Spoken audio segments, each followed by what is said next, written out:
Good morning friends. GST platform के YouTube channel में आप सभी का स्वागत है। जी हाँ फ्रेंड्स, जीएसटी टैक्स पेयर्स के लिए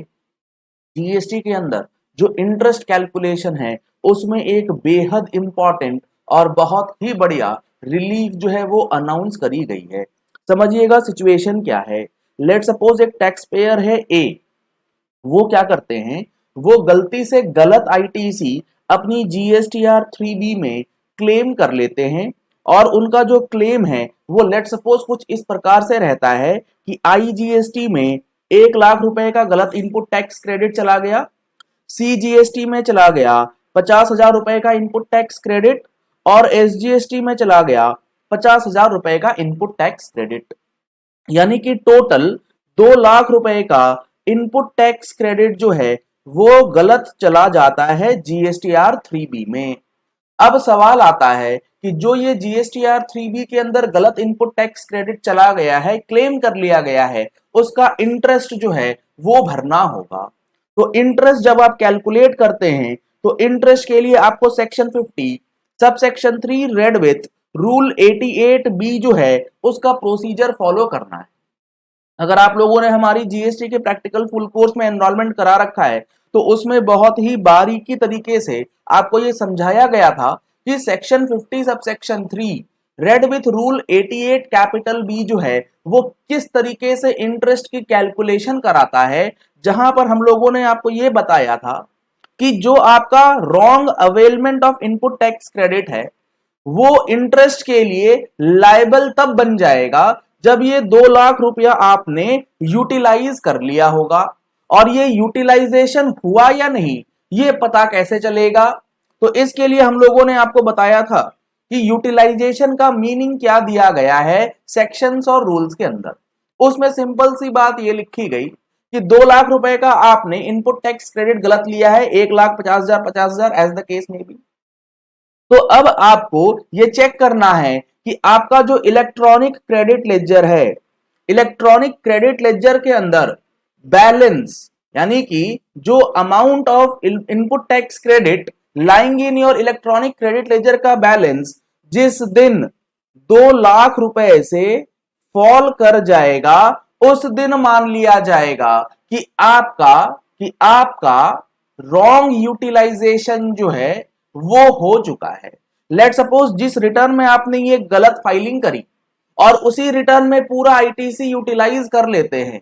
तो इलेक्ट्रॉनिक क्रेडिट लेजर तो जीरो हो गया, तो जिस दिन आपने रिटर्न फाइल करी वो दिन हो जाएगा। लेकिन मान लेते हैं जिस रिटर्न में आपने डाला उस रिटर्न में कुछ सही आईटीसी भी था, आपका प्रीवियस ओपनिंग आईटीसी भी आ रहा था जो वैलिड आईटीसी थे, तो अब ये जो गलत आईटीसी लिया गया 2 लाख रुपए का वो गलत इनपुट टैक्स क्रेडिट यूटिलाइज तब माना जाएगा जब आपके इलेक्ट्रॉनिक क्रेडिट लेजर में balance below the amount of wrong availment चला जाए। तो अब सवाल ये आया कि हमने जो गलत आईटीसी लिया, IGST 1 lakh, CGST 1 lakh, SGST 1 lakh, अब due to the rule and order of utilisation of IGST होगा क्या कि सबसे पहले आपका इनपुट टैक्स क्रेडिट जब भी खत्म होगा आईजीएसटी खत्म होगा, सीजीएसटी एसजीएसटी में बैलेंस पड़ा रहेगा।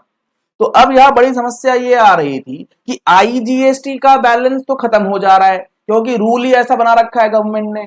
और सीजीएसटी एसजीएसटी मिला लें तो हमारा जो टोटल लेजर बैलेंस है वो 2 लाख रुपए से ऊपर चला जा रहा है। तो ऐसे सिचुएशन में क्या करना है, क्या सिर्फ आईजीएसटी का इंटरेस्ट भरना है या इंटरेस्ट नहीं भरना है? तो यहां पर अब गवर्नमेंट ने क्लैरिफिकेशन दे दिया है। तो इस पॉइंट के लिए अब गवर्नमेंट ने ये कहा है कि clarification regarding the manner of calculation of interest liable to be paid under section 50 subsection 3 in respect of wrongly availed and utilized IGST credit, clarifying inter alia that in case of wrong availment of IGST credit अगर आपने गलत ले लिया,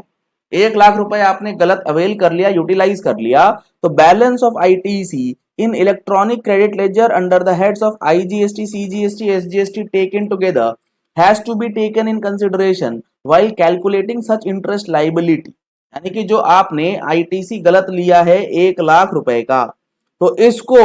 utilisation तब माना जाएगा जब CGST, SGST और आईजीएसटी तीनों लेजर के बैलेंसेस को इकट्ठा जोड़ने के बाद आईजीएसटी का जो क्लेम था उससे नीचे चला जाता है। यानी कि जो 2 लाख रुपए है आपका इनपुट टैक्स क्रेडिट का टोटल बैलेंस, वो सीजीएसटी एसजीएसटी के लिए तो हेडवाइज रहेगा, उसमें कोई दिक्कत है नहीं। आईजीएसटी चूंकि दोनों से एडजस्ट होना है तो यहां पर एक बहुत इंपॉर्टेंट रिलीफ जो है वो अब गवर्नमेंट ने दे दी है। तो आशा करते हैं आपको ये पॉइंट अब अच्छे से क्लियर हो गया होगा कि इंटरेस्ट कैलकुलेशन जो है वो किस तरीके से किया जाएगा, और इंटरेस्ट कैलकुलेट करने के लिए आपको जो इनपुट टैक्स क्रेडिट लेजर का बैलेंस है वो किस तरीके से चेक करना है, क्या मेथड उसमें अप्लाई करना है, वो सारी बात रूल 88B के अंदर इन्होंने एक्सप्लेन करी है, जो कि हम लोग अपने प्रैक्टिकल जीएसटी कोर्स के अंदर आपके साथ ऑलरेडी बहुत ही डिटेल में डिस्कस कर चुके हैं। अगर आप लोगों को इस पर्टिकुलर प्रैक्टिकल कोर्स में एनरोलमेंट कराना है तो नंबर्स आपको स्क्रीन पे दिए गए हैं, इन नंबर्स पे कॉल करके व्हाट्सएप करके आप स्पेशल ऑफर प्राइस के अंदर डिस्काउंट के साथ एनरोलमेंट करा सकते हैं 6 महीने की वैलिडिटी के साथ।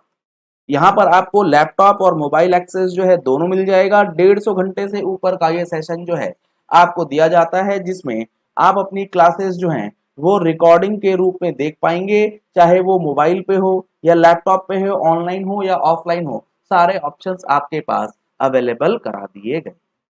आप हमारा जीएसटी प्लेटफॉर्म का मोबाइल एप्लीकेशन डाउनलोड कर सकते हैं। डाउनलोड करने के लिए आप प्ले स्टोर पे जाएंगे, जीएसटी प्लेटफॉर्म लिखेंगे, आपको इस लोगो के साथ एप्लीकेशन दिखेगा, आप डायरेक्टली वहां से भी एनरोलमेंट का प्रोसेस कर सकते हैं।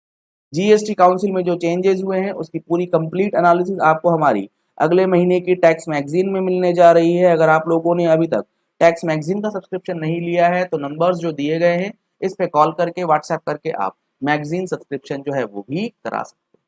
हैं। Thank you and have a nice day.